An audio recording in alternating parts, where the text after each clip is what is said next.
welcome back to the channel, or welcome to the channel, whichever one it may be. And if you are new here, please feel free to like, subscribe, comment, do all those wonderful things, and just let me know what you think. I don't need to move these. Anyway, today I am going to be working on the picture I'm doing for the Remembrance and Memorial event that I'm hosting. So I am going to go through each of these and just get it ready to start working on. We're going to work on this section right here with this lovely unicorn. These are pretty. Oh, I think these are one of my favorite release papers I've made so far. I hope everyone is enjoying the event and that you are enjoying the videos. I mean, I understand that these are pretty heavy hitting videos as far as remembrance and memorial stuff kind of goes. It's you know, it's a little bit on the heavier side of our mental our mental states.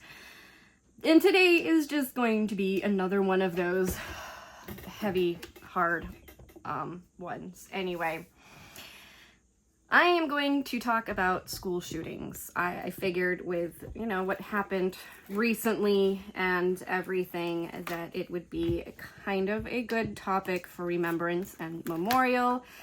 And school shootings are sad and sad only and should not happen. I totally feel that. This should not be happening in our country. But it is, unfortunately. And yes, I am not saying that people should not have the right to carry firearms. I just think that we should have stricter gun laws. For sure. I grew up in the state of Massachusetts, and in order to get your license to carry, you have to take tests. You have to prove that you are, one, mentally capable, and two, have an understanding of the firearm itself, and three, can actually shoot it. So, properly, and, you know, and that you know your rights and your laws. As far as I know, the state I currently live in, you can just go buy one with a license, a regular driver's license. That's it. So I do think that, like Massachusetts, you have to have a special license in order to have a gun. I think every state should have that, where you do have to go into the police station, get your fingerprints done and all that stuff, and take tests in order to be able to carry a firearm. But let's see, where is my tools for today? What am I going to be using for tools before we start talking about school shootings?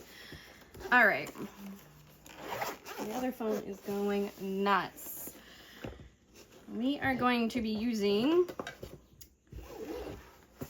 this Diamond Art Club pen. And I'm going to be using this tray, which you can purchase in my shop, Truvampire Art on Etsy. This is the newest version of the trays I have up in my shop right now. You can currently order, there are 4 trays, full sets that you can order, 4 trays. There is the standard tray, and then I have a higher size wall of the standard tray. And then I have the no washi tray, which this is one of, but this has higher sides on it. And man, do I love these higher sides already. I'm loving it. Loving it. All right. Let us put down a couple of drills, and then we will get started talking about school shootings. And you can let me know your thoughts on carrying firearms and gun laws and all that. So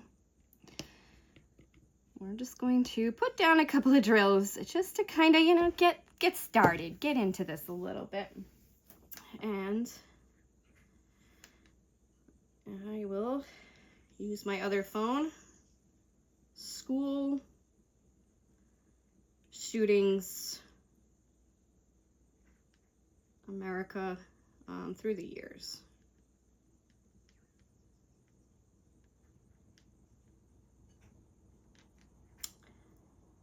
Uh, 1999 to 2005.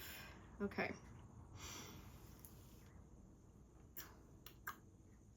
Wow.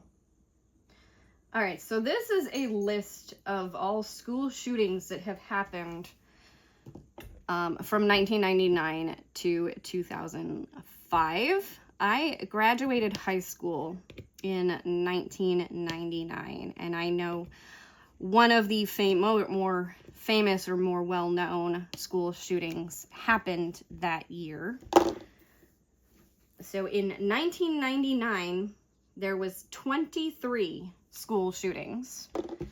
In 2001, or from 1999 to 2001, so I guess that would be 2000, there was 31 school shootings, and in 2001 there was 26. Then it went down to only 19, and it's interesting to see this, you know, statistically looking at all of these things and seeing these numbers. And from 1999 to 2017, the number of school shootings was under 60. And then it jumps into the hundreds. And you get into 2023, and there was 350 school shootings in 2023. That's disgusting. You know, you were talking, how many schools are there in the United States? Let's look. Let's find out.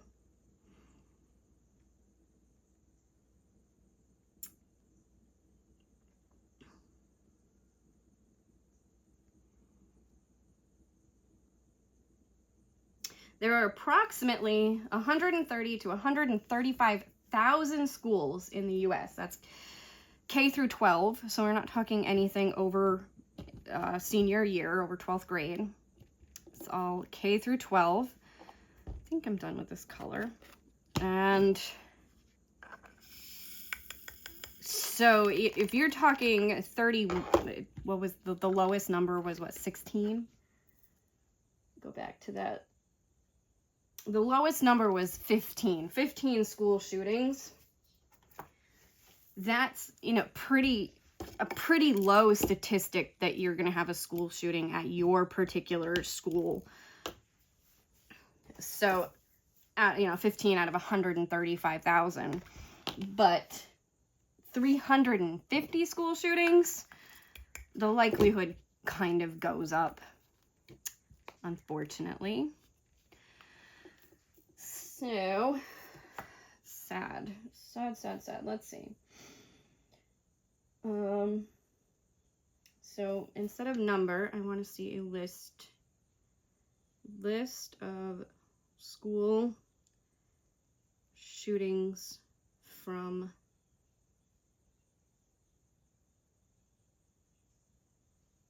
(1999) to 2025. I mean, with 350 in 1 year, that's going to be a pretty long list, but all right. List of school shootings before 2000.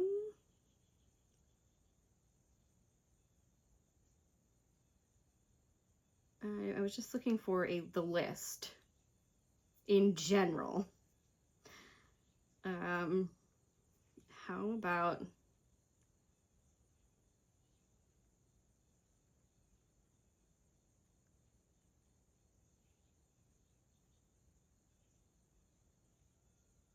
let's see what comes up.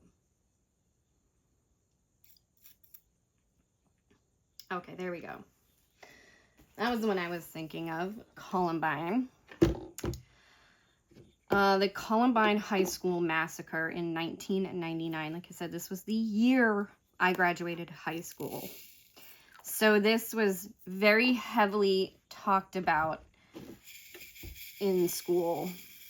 I don't think my school felt threatened in any way, because I don't think that they ever started any particular things. They would just like, this happened, this was tragic, we don't want it to happen here, you know, make sure you're talking to people kind of thing. Oh, my other phone just fell off the table.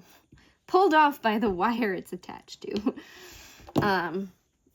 My old phone. It's my old iPhone. And currently plugged in because I needed it to charge. So, the Columbine High School massacre, there was a total of 13 deaths with 24 wounded. This was, this is what sparked the national talk about school shootings. So this one, like I said, I remember it being talked about in school myself. So it sparked the cultural impact of school shootings and brought on the conversation of what do we do about it? And I do think, you know, like it should be down to that the government should be involved, but shouldn't be involved in a way. State to state kind of thing can definitely, you know, like there should be definitely stricter gun laws for sure. And I'm not saying people can't carry a gun. I'm just saying if you're not going to be, because sometimes these are happening because there's a gun in the house that the children have access to, or people have access to. So, let's see. We'll read about the Columbine High School massacre. On April 20th, 1999, two students, Eric Harris and Dylan Klebold, killed 12 fellow students and one teacher at Columbine High School in Littleton, Colorado. That's kind of all it says about that. I don't really go into like why they did it, but I'm sure there was a reason. The next big one was the Virginia Tech shooting in 2007. Student Song Hoi Cho killed 32 people in two separate attacks on campus of Virginia Tech in Blacksburg, Virginia, before committing suicide. So he killed 32 people and then himself. I don't even know if that was male. All right, so that student killed 32 people and then himself and wounded 23. This is one that led to reforms in mental health services and background check policies. So that's interesting. Sandy Hook Elementary School shooting. Does anybody remember that one? That was pretty intense. I remember it was in 2012, so I was not yet in Florida. I was still in Massachusetts. And yeah, it was pretty close to where I live in Massachusetts. On December 14th, 2012, Adam Lanza shot and killed his mother before driving to Sandy Hook Elementary School in Newton, Connecticut. He killed 20 first-grade children and 6 educators before committing suicide as police arrived. So he killed 27 people at the school, plus himself, plus his mother. He wounded 2, so only 2 were wounded. Everybody else was pretty much dead. That's tragic. The tragedy led to a renewed, though largely unsuccessful, push for federal gun control. Yeah, it's like since then, let's face it, has there been any real changes in gun control from that point? No, there really hasn't. And I think there should be. There definitely should be. All right. These ones are hard to do because you're looking at your other device, and I can't have it next to me because it's plugged in. I guess I could unplug it and then plug it back in to finish charging. Make my life a little easier while we do this. because it keeps falling off of things because the wire's pulling it around. All right. So the next one, Marjorie Stoneman Douglas High School shooting. Okay. I think like I remember hearing about this, but I don't remember too much of it because at that point in time I was newlywed, basically. Yeah, I was basically a newlywed, and I was kind of in that stage of life where you're being with your significant other and we were just trying to survive. So this was on February 14th of 2018. A 19-year-old former student, Nicholas Cruz, killed 17 people and injured 17 others at Marjorie Stoneman Douglas High School in Parkland, Florida. That's interesting that the deaths and the wounded matched up, 17 for each. Student survivors launched the hashtag #NeverAgain movement and organized the March for Our Lives advocating for gun control. But wasn't this the year with 350 school shootings? Was this the year? I have to go back.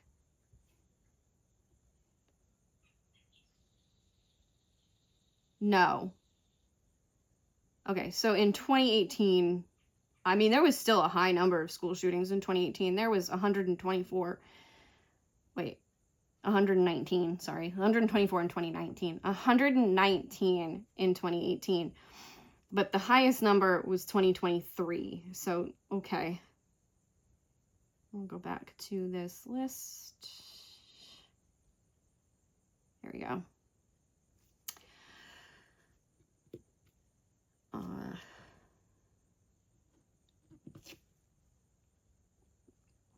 All right, so 2018. So then the next, Robb Elementary School shooting. I definitely remember hearing about this one. This was very much talked about. The Robb Elementary School shooting. On May 24th, 2022, an 18-year-old gunman killed 19 students and 2 teachers at Robb Elementary School in Uvalde, Texas. There were 21 deaths and 17 were wounded. It said killed 19 students, but there were 21 deaths. Oh, and 2 teachers. Okay, yeah, okay. Public attention focused heavily on delayed and criticized law enforcement response. Is that the one where the girl, she just like didn't feel good or something, decided not to go to school that day, and she got her, I guess it was her gun or something out, and she just opened fire from her living room couch. I remember hearing about this. I don't know if it was particularly that one. But here are some other notable school shootings over the years. So actually, the University of Texas tower shooting in 1966, where a gunman killed 16 people and wounded 31 others from an observation deck. The Red Lake Senior High School shooting of 2005, a student killed 9 people before committing suicide. Amish school shooting of 2006 in Nickel Mines, Pennsylvania, a gunman killed 5 girls before killing himself. Santa Fe school shooting 2018, a student killed 10 people and injured 13 in Santa Fe, Texas. So those are the notable or the more well-known and well-talked about school shootings that we've heard about over the years and their cultural impact on society and what, you know, they brought about or changes they brought about, which, let's face it, isn't much. Should it be more? Definitely. And I'll keep saying that. And I hope you agree with me. So, and I'm sure everybody who watches this kind of content probably does agree with me because we are kind of all in that like-mindedness.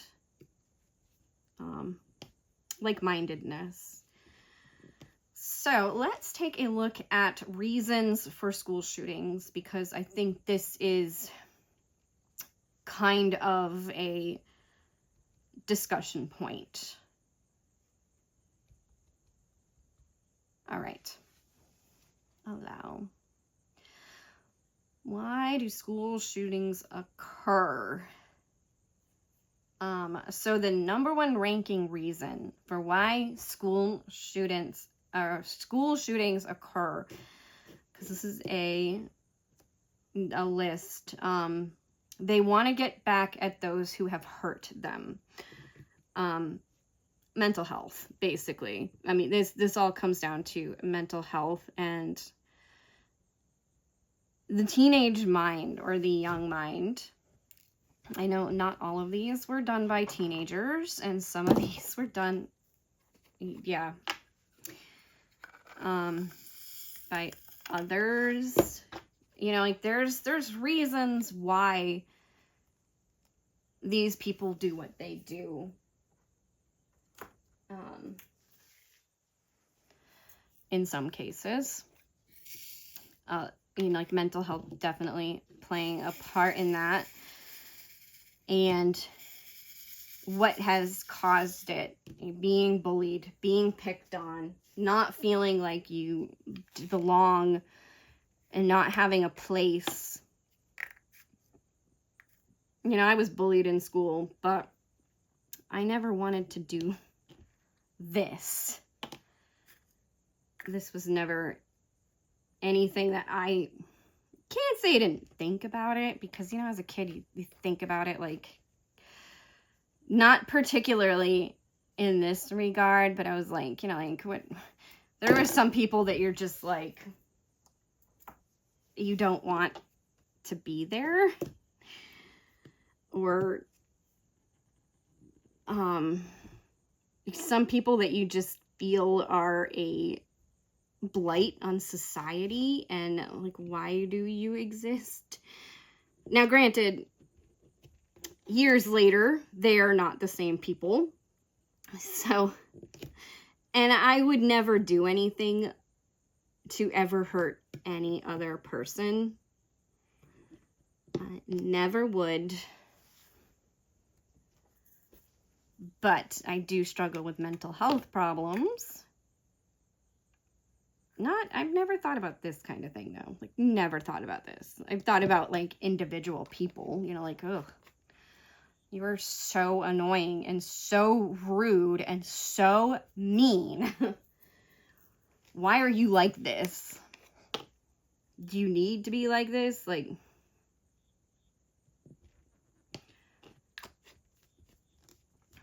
but I would never hurt anybody. Never, ever hurt anybody. I have no reason to. And I can't say I ever really did. And I can't say that it was ever any. It was just, you know, like that one-off thought of like, why are you so mean? You know, like, this particular person has hurt me. And like, why are you like that? More of that kind of thought. I don't want anybody to think badly of me for thinking that the world would be better off without a particular person. Because I'm sure we have all thought that at one point or another. You know, like the world would kind of be better off if you just weren't in it. But I would never do anything to take you out of it. I'm just saying. It would just kind of be better without you there. I'm not going to do anything about you. I'm just going to ignore you and go about my day and hope you leave me alone. Okay. Anyway, enough with that. So the number 2 ranking reason is other kids pick on them, make fun of them, or bully them.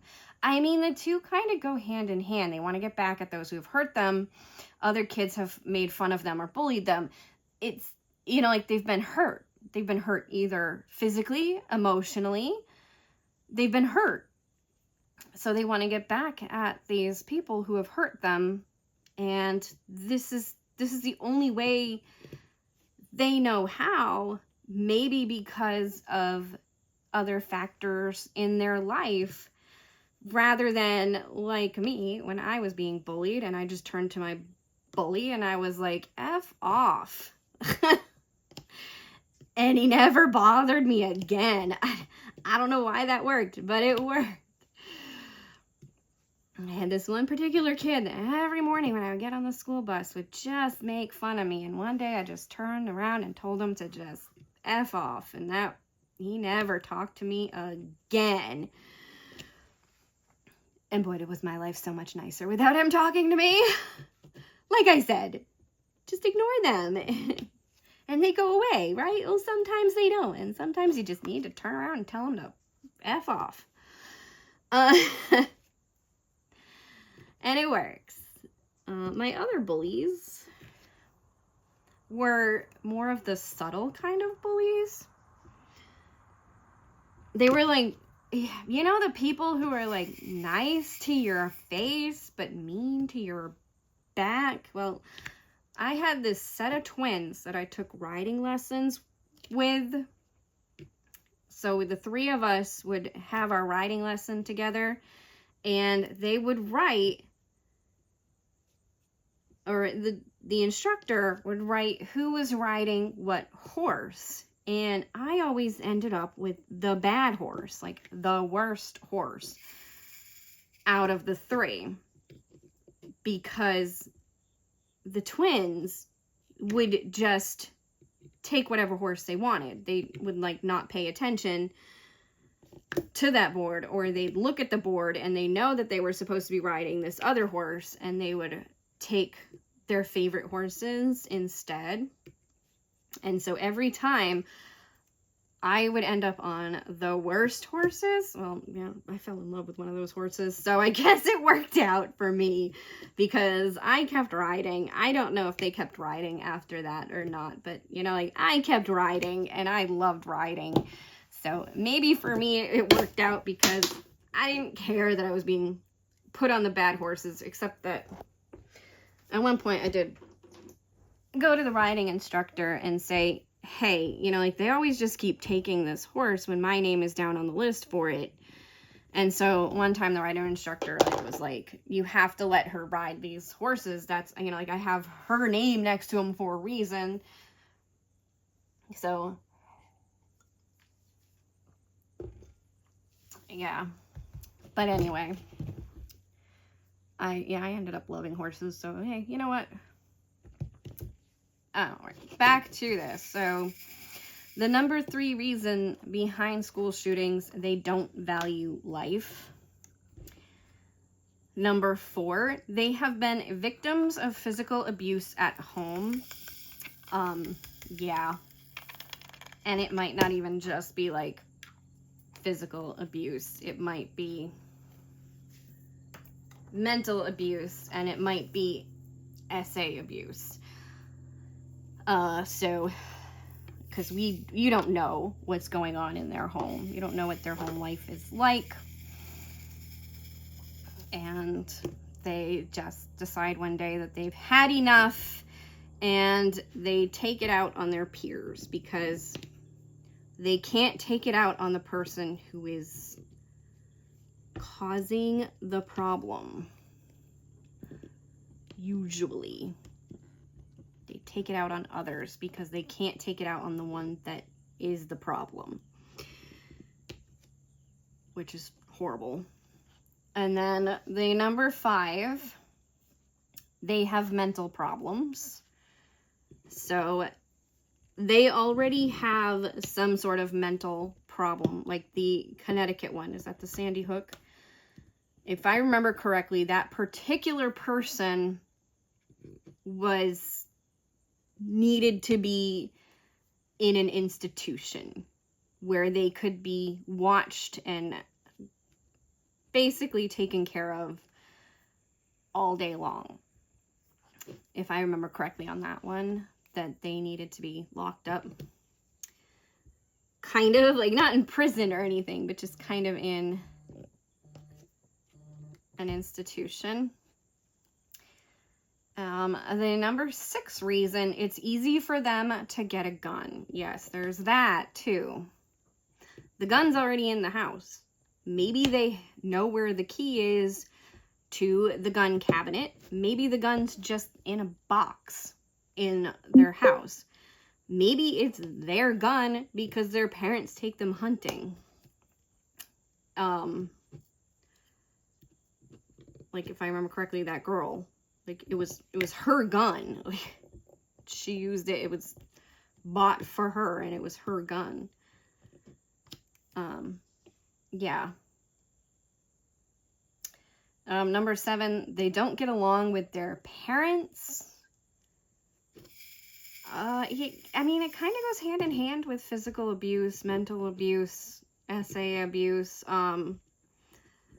Also, sometimes they just don't get along with their parents. Like, they're just, I mean, as a teenager, you are thinking that you are right about everything, and your parents are just horrible, and how dare they try to control you still. Like, that's for, you know, teenagers, but I never thought like that.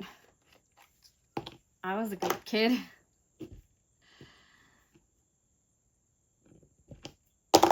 So I never felt like that about my parents. I was like, they're my parents. They clearly know what's best for me. But also,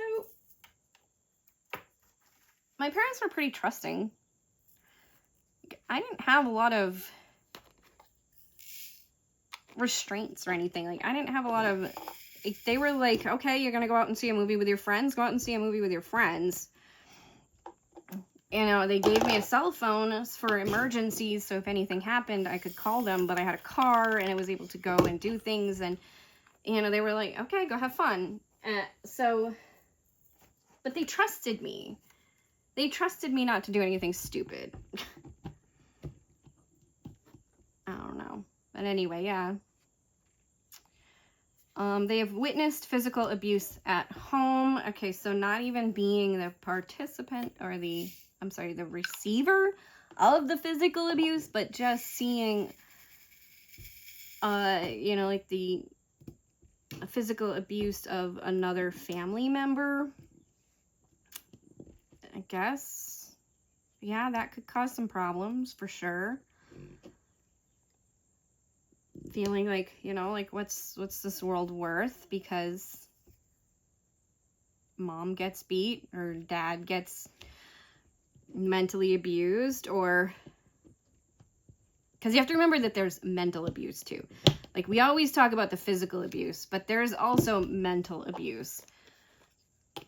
Browbeating, berating, nagging, constantly nagging.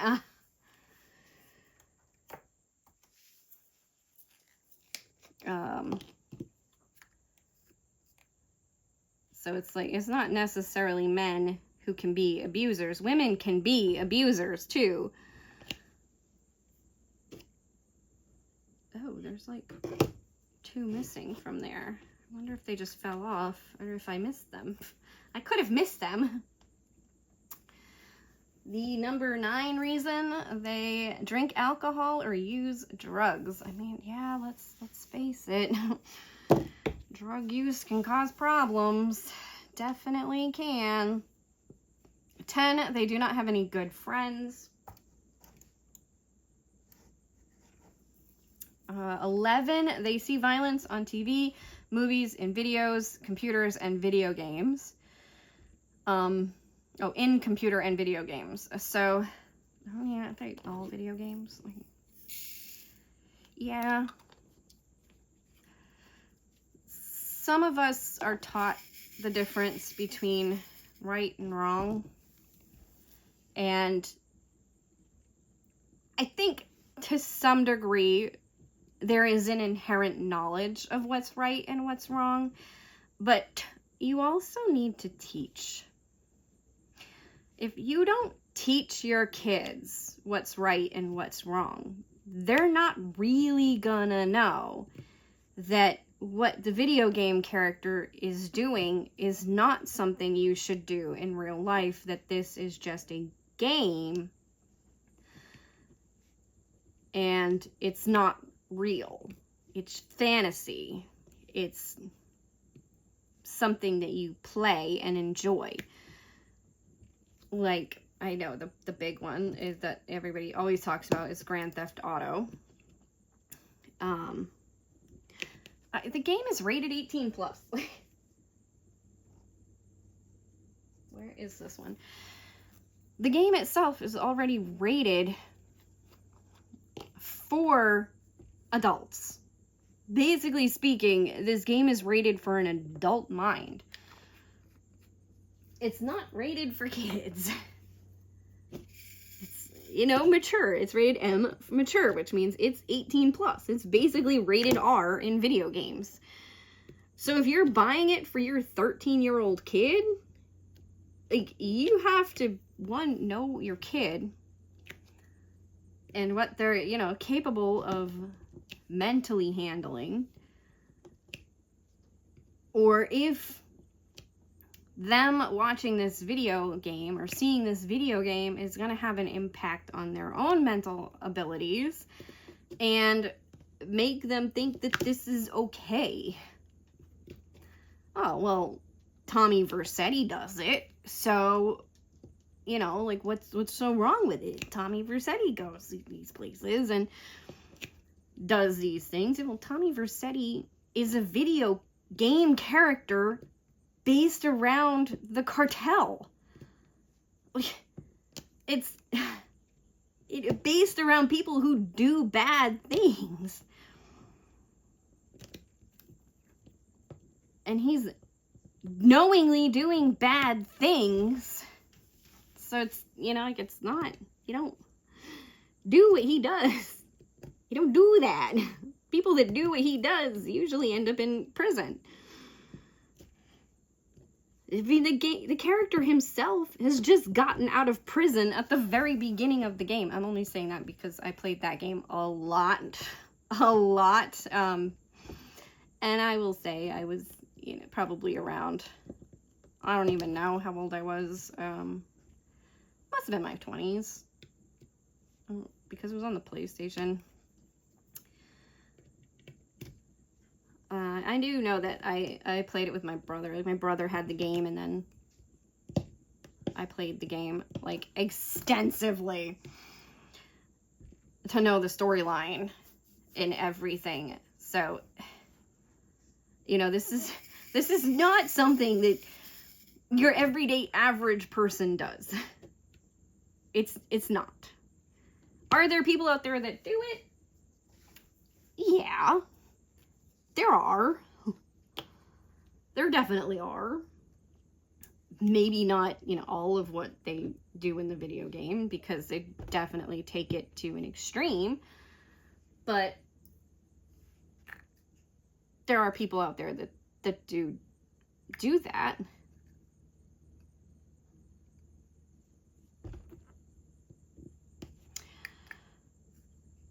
Okay, but anyway, we've talked about that. Let's see. Let us now look at ways we could prevent school shootings.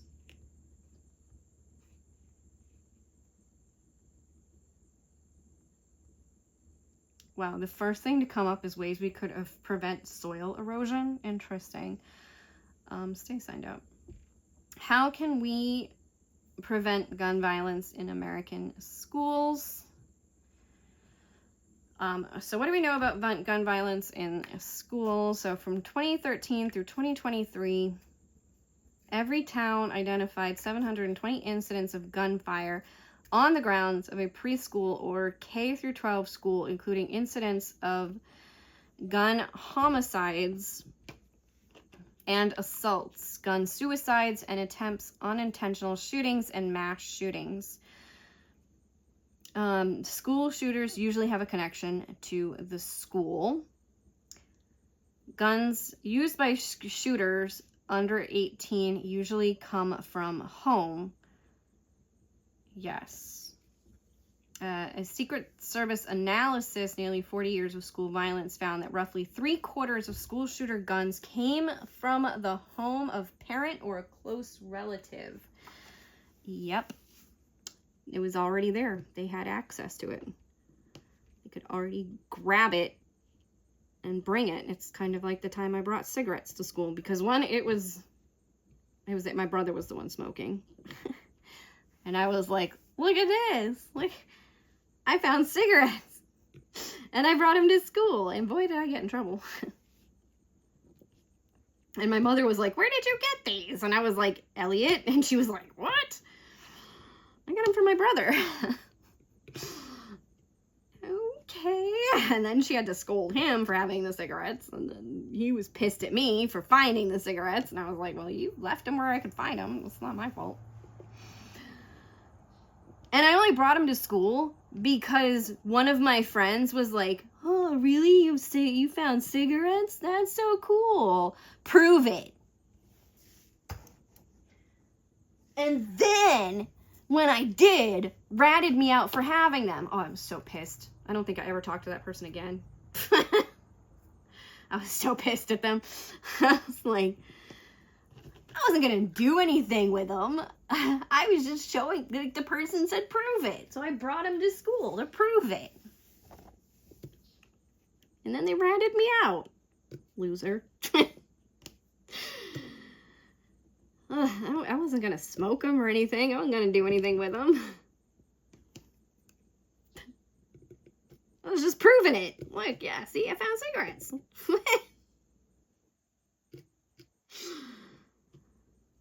Up until that point, the only person who had ever smoked in my life was my grandmother. And I don't know, I never thought about cigarettes. Like, never thought about them. Never wanted to smoke them.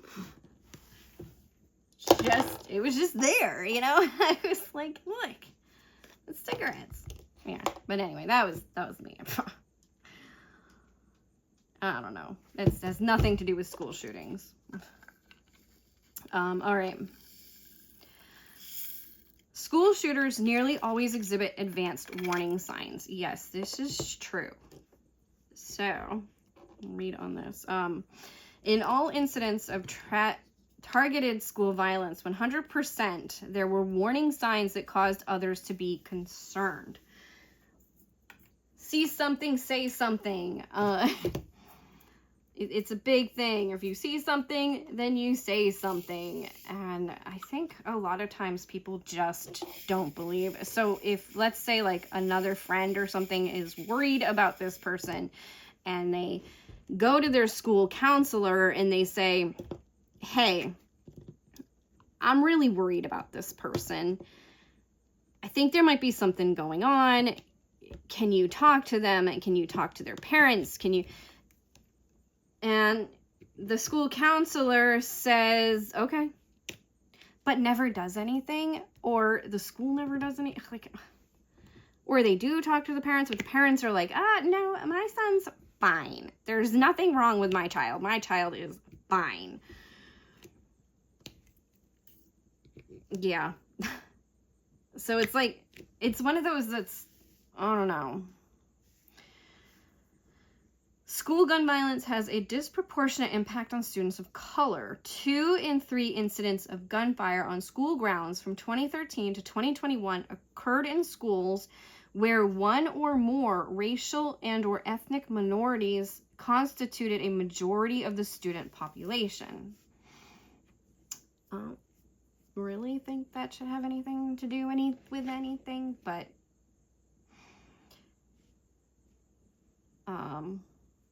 I do know that I have no problems with Black people. I think they are fine, but listen to their music. That's all I can say, or that's all I'm gonna say. It definitely, I mean, yeah, listen to their music, and it definitely has a higher amount of violence said in the songs than your classic rock, pop, and so forth.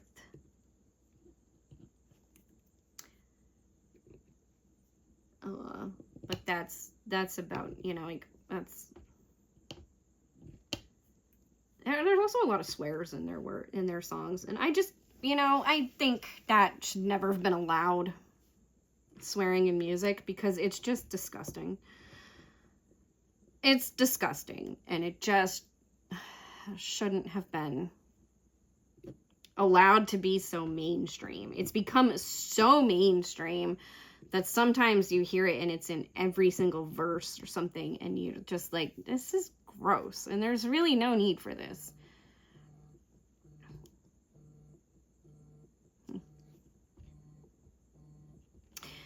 But yeah, I do think that there is I don't know, it's just mentioned more. Violence, guns, drugs, and violence are just kind of mentioned more in their music than in other music genres.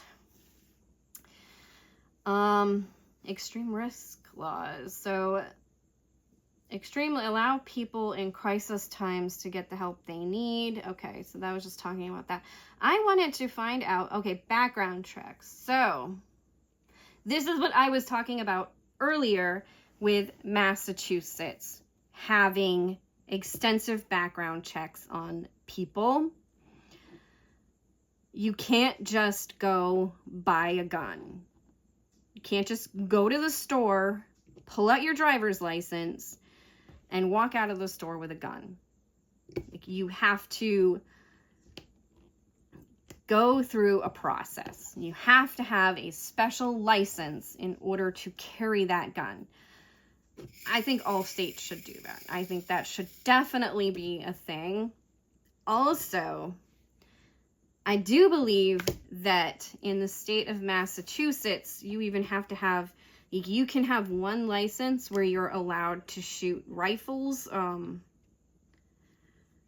shotguns, single shooting weapons only that you would generally use for hunting.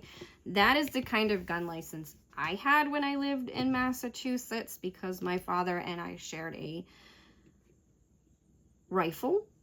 I think it was a rifle. My father and I shared a rifle. When I left Massachusetts, I just never bothered with anything. My husband and I don't have anything currently. And, like, maybe I shouldn't mention that on social media, but, you know. I'm not going to say we don't have anything to protect ourselves. We definitely have things to protect ourselves. We just don't have a gun. Because we just don't feel the need. Like, honestly, we live in a pretty safe, location right now, I feel.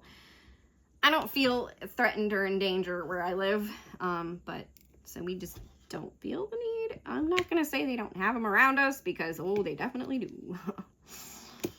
Definitely do, and they definitely play with them. So to think about that, there's teenage kids living in this particular area. We do live in an area where the schools are probably more mixed racial than other areas. I'm not gonna say that that's, you know, because I feel like it's probably pretty balanced as far as what race has participated in school shootings compared to others, but other things. So some other ways to help prevent school shootings. Implementing crisis intervention programs. So programs in the schools, programs in the community that would help preventing violence by detecting and addressing red flags is more effective than any physical security measure. So trauma-informed crisis intervention practices to intervene before a person commits an act of violence.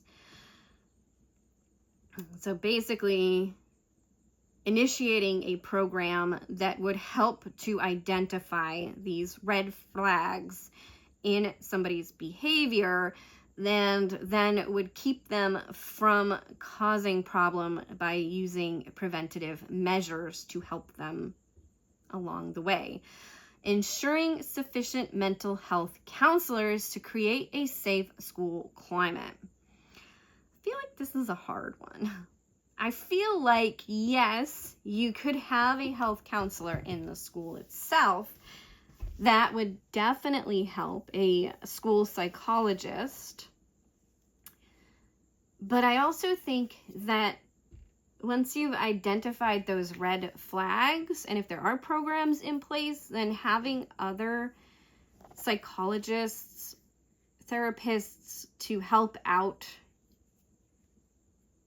or, you know, like if they need to be put in a care facility, then also a care facility. Informing parents about secure gun storage. Yeah. Also, not allowing your kids access to the keys to your gun cabinet if you have one. But yes, locking them up, storing them properly, hiding them away. I think this is harder with teenagers than with younger kids, you know, because, like, you could have a gun in your closet your kid's whole life and they might never know. But with a teenager, they're a little bit more likely to go looking for trouble, I think, than typically your younger kid's not going to. But I'm not saying there's not special cases in every scenario. But yes, having better gun storage. So school districts across the county are passing resolutions requiring schools to provide parents with resources about secure gun storage. So the school is providing the parents with a resource to say, hey, lock it up. Lock it up, keep it locked up. Throw away the key. I don't know. All right. Implementing school security enhancements. I remember them talking about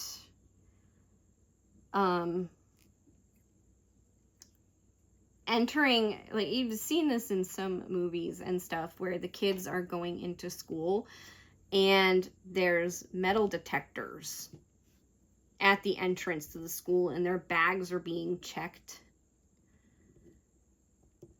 I don't think there's anything wrong with that. Then if you're in a particular area that's known for violence, for sure.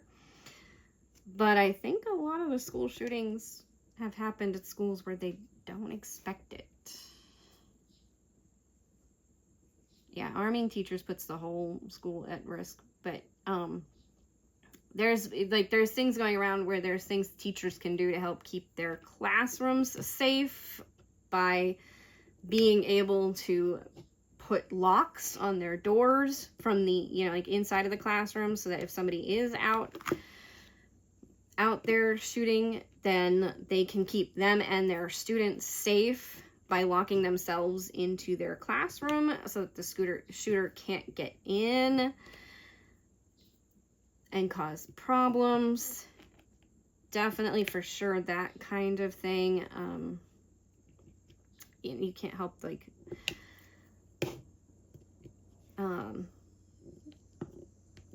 but also, you know, metal detectors, stuff like that.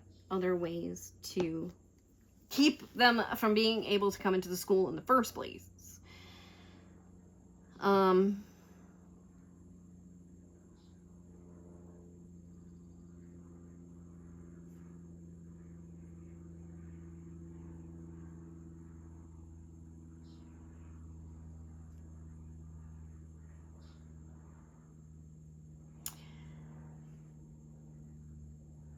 Active shooter drills to increase anxiety in the whole school community. So by running a drill It just makes the school feel more anxious about the fact that there could be one.